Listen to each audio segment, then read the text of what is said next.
Assalamu alaikum. I am Ms. Sahar from the Horizon School Campus 1. I am going to teach you English text, and this is for class 6. We are going to study chapter number 2, Homesickness. This chapter is divided into two videos, lecture number 1 and lecture number 2. This is lecture 1 video.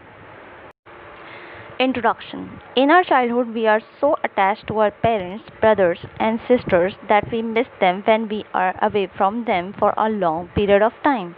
The word homesickness refers to missing one's home during a period of absence. This chapter is written by Roald Dahl. Page number 15, paragraph number 1. I was homesick during the whole of my first term at St. Peter's. Homesickness is a bit like seasickness. You don't know how awful it is till you get it, and when you do, it hits you right in the top of the stomach and you want to die. The only comfort is that both homesickness and seasickness are instantly curable. The first Page number 16. The first goes away the moment you walk out of the school grounds, and the second is forgotten as soon as the slip enters port. I was so devastatingly homesick during my first 2 weeks that I set about devising a stunt for getting myself sent back home. Even if it were only a few days, my idea was that I should all of a sudden develop an attack of acute appendicitis. You will probably think it's silly that a 9-year-old boy should imagine he could get away with a trick like that, but I had sound reasons for trying it on. Only a month before, my ancient half-sister, who was 12 years older than me, had actually had appendicitis, and for several days before her operation I was able to observe her behavior at close quarters. I noticed that the things she complained about most was a severe pain down in the lower right side of her tummy.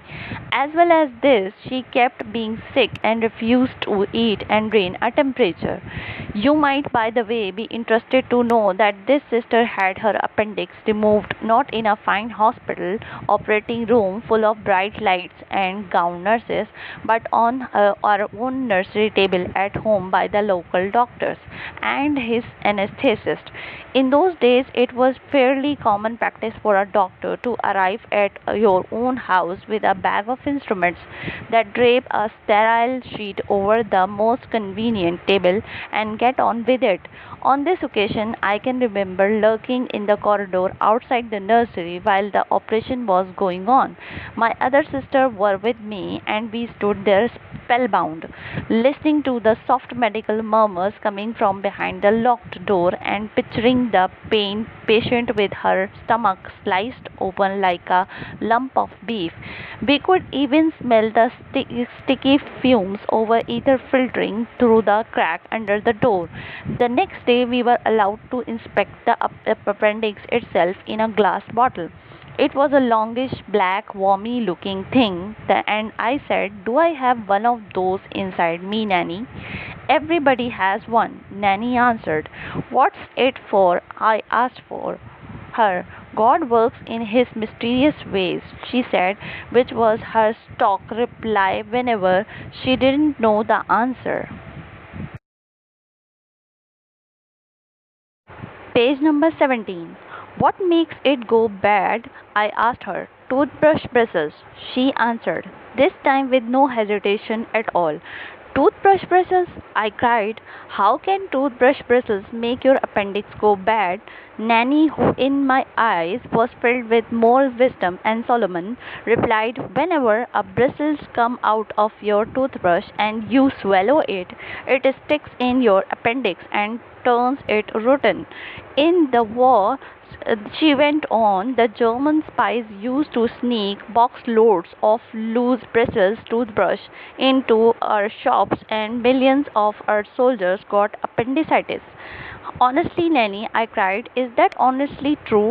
"I never lied to you, child," she answered, "so let that be a lesson to you never to use an old toothbrush." For years after that, I used to get nervous whenever I found a toothbrush bristle on my tongue.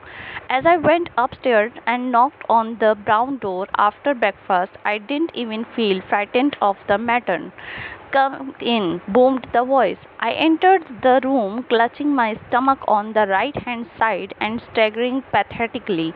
What's the matter with you? The matron shouted, and the sheer force of her voice caused that massive bosom to quiver like a gigantic black mange. It hurts, matron, I moaned. Oh, it hurts so much just here. You have been overeating, she barked. What do you expect if you guzzle currant cake all day long? I haven't eaten a thing for days, I lied. I couldn't eat, matron. I simply couldn't. Get on the bed and lower your trousers, she ordered. I lay on the bed and she began prodding my tummy violently with her fingers. I was watching her carefully, and when she hit what I guessed was the appendix place, I let out a yelp that rattled the window. Now I am going to explain and summarize page number 15, 16, and 17. This is the story of a boy who was sent to a hostel. He was missing his parents and his home. One day he got an idea to get back to his home. He observed his ancient sister had got an appendicitis and felt pain in her stomach, and she got operated by local doctors at home. Once he entered into his matron's room, clutching his stomach. Matron asked what happened with him. He answered, I haven't eaten a thing for days. Matron checked his tummy with her fingers. She hit his stomach side and he shouted, Ow, ow.